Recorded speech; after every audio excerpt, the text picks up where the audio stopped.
तो बात करते हैं गुप्त साम्राज्य की, जो करीब 320 से 550 ईस्वी तक था। इसे अक्सर भारत के इतिहास का स्वर्ण युग या गोल्डन एज कहा जाता है। पर सवाल यह है कि क्या ये तमगा, ये उपाधि पूरी कहानी बताती है? चलिए आज इसी दावे की गहराई में उतरते हैं। देखिए, शेक्सपियर ने क्या खूब कहा है, हर चमकती चीज सोना नहीं होती। ये बात हमें एक जरूरी सबक सिखाती है कि हमें हमेशा सतह के नीचे झांकर देखना चाहिए। और गुप्त साम्राज्य के इस तथाकथित स्वर्ण युग के मामले में हम ठीक यही करने वाले हैं। हाँ, तो सदियों से ये माना जाता रहा है कि गुप्त काल प्राचीन भारतीय सभ्यता का शिखर था। मतलब एक ऐसा दौर जब कला, विज्ञान, साहित्य सब कुछ अपने चरम पर था। तो हुआ ये कि कुषाण और सातवाहन साम्राज्यों के पतन के बाद नॉर्थ इंडिया में एक तरह का पॉलिटिकल वैक्यूम, एक राजनीतिक शून्य सा पैदा हो गया था। इसी मौके पर गुप्त शासकों ने आकर इस खालीपन को भरा, अपना कंट्रोल जमाया और एक ऐसा माहौल तैयार किया जिसमें कल्चर और नॉलेज यानी संस्कृति और ज्ञान फल फूल सके। तो सवाल उठता है कि वो कौन सी उपलब्धियां थीं, कौन से अचीवमेंट्स थे जिन्होंने इस दौर को इतनी शानदार प्रतिष्ठा दिलाई। चलिए एक एक करके इन पर नजर डालते हैं। इस टाइमलाइन को देखिए, श्रीगुप्त से शुरू होकर चंद्रगुप्त प्रथम और फिर समुद्रगुप्त तक कितनी तेजी से पावर कंसोलिडेट हुई, यानी शक्ति एक जगह जमा हुई। और इसी स्थिरता ने, इसी स्टेबिलिटी ने उन महान उपलब्धियों के लिए एक मजबूत मंच तैयार किया, जिनके बारे में हम अब बात करेंगे। और जब उपलब्धियों की बात हो तो आर्यभट्ट का जिक्र तो करना ही पड़ेगा। उनका काम सचमुच रेवोल्यूशनरी था, क्रांतिकारी। सोचिए, जीरो यानी शून्य का कॉन्सेप्ट, पाई की वैल्यू और ये समझाना कि पृथ्वी अपनी धुरी पर घूमती है। इन विचारों ने सदियों तक दुनिया भर के ज्ञान को प्रभावित किया। आज की मॉडर्न मैथ्स तो उनके बिना सोची भी नहीं जा सकती। फिर बात आती है साहित्य और कला की। महान कवि कालिदास ने अपना मास्टरपीस शकुंतला इसी दौर में लिखा। सारनाथ और मथुरा में बनी बुद्ध की मूर्तियां, उनकी सुंदरता बेजोड़ है। और अजंता की गुफाओं के पेंटिंग्स को तो क्लासिकल इंडियन पेंटिंग का शिखर माना जाता है। मतलब इस दौर में कल्चर का एक अविश्वसनीय विस्फोट हुआ, जिसने आने वाले समय के लिए स्टैंडर्ड सेट कर दिए। और सिर्फ कला और विज्ञान ही नहीं, टेक्नोलॉजी में भी ये लोग कमाल थे। इसका सबसे बड़ा सबूत है दिल्ली का ये लौह स्तंभ। जरा सोचिए, 4वीं सदी का बना हुआ है और 1500 सालों से भी ज्यादा हो गए, इस पर आज तक ढंग से जंग नहीं लगा है। ये उस दौर की मेटलर्जी यानी धातु विज्ञान का एक ऐसा चमत्कार है जो आज भी हैरान कर देता है।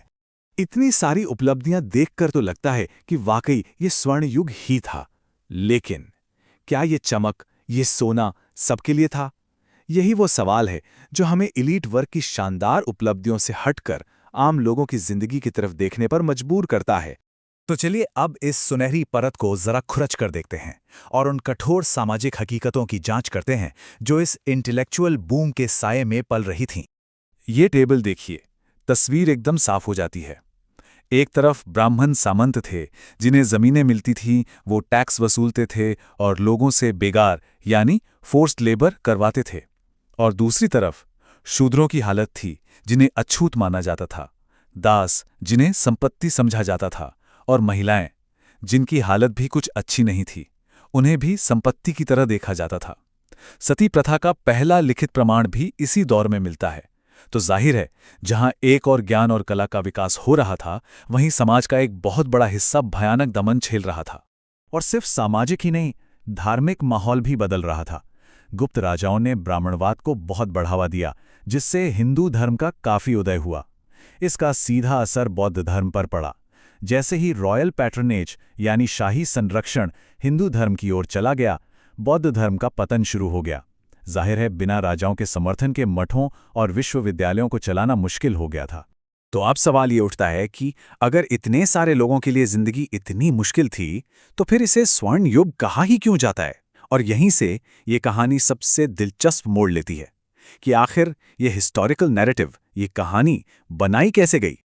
आखिर ये स्वर्ण युग का लेबल आया कहां से? इसको समझने के लिए हमें हिस्टोरियोग्राफी यानी इतिहास लेखन की दुनिया में झांकना होगा। ये समझना होगा कि इतिहास असल में लिखा कैसे जाता है और क्यों लिखा जाता है। तो देखिए, कहानी कुछ ऐसी है, जब भारत में आज़ादी की लड़ाई चल रही थी, तो राष्ट्रवादी इतिहासकारों को लोगों को इंस्पायर करने के लिए एक वीर, एक शानदार अतीत की जरूरत थी, और गुप्त साम्राज्य इसके लिए बिल्कुल फिट बैठता था। तो उन्होंने क्या किया? उन्होंने कला, विज्ञान और साहित्य की उपलब्धियों पर खूब जोर दिया और जो सामाजिक बुराइयां थीं उन्हें नजरअंदाज कर दिया। नतीजा, स्वर्ण युग का ये लेबल तैयार हुआ। ये एक ऐसा आइडिया था जो लोगों में राष्ट्रवाद की भावना जगा सके। तो असल में ये उपाधि एक सटीक हिस्टोरिकल डिस्क्रिप्शन कम और एक पॉलिटिकल टूल ज्यादा थी, अतीत को वर्तमान की जरूरतों के हिसाब से ढालने की एक कोशिश। और जब हम ये बात समझ जाते हैं तो फिर हम स्वर्ण युग के असली मतलब पर दोबारा सोचने को मजबूर हो जाते हैं। ये एक बहुत गहरी बात है कि सभी युग अभिजात वर्ग के लिए सुनहरे होते हैं। ये लाइन सीधे मुद्दे की जड़ पर चोट करती है। ये हमें याद दिलाती है कि किसी भी दौर में तरक्की और समृद्धि शायद ही कभी सबके हिस्से में आती है। तो कुल मिलाकर विरोधाभास यही है। स्वर्ण युग अभिजात वर्ग के लिए, एलीट क्लास के लिए तो वाकई सुनहरा था। उनकी बौद्धिक और कलात्मक उपलब्धियां भी एकदम असली थीं, इसमें कोई शक नहीं। लेकिन ये सब मजदूरों, दासों और महिलाओं के लिए बिल्कुल भी सुनहरा नहीं था। ये चमक गहरी सामाजिक असमानता की कीमत पर आई थी। तो आखिर में ये सवाल बचता है, और ये सोचने वाला सवाल है कि जब भी हम अतीत की ओर देखते हैं तो हम जिसका सोना देख रहे होते हैं वो असल में किसका है?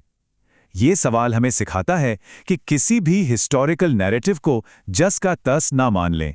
हमेशा सवाल करें, इस कहानी से फायदा किसे हो रहा है और ये कहानी आखिर है किसकी?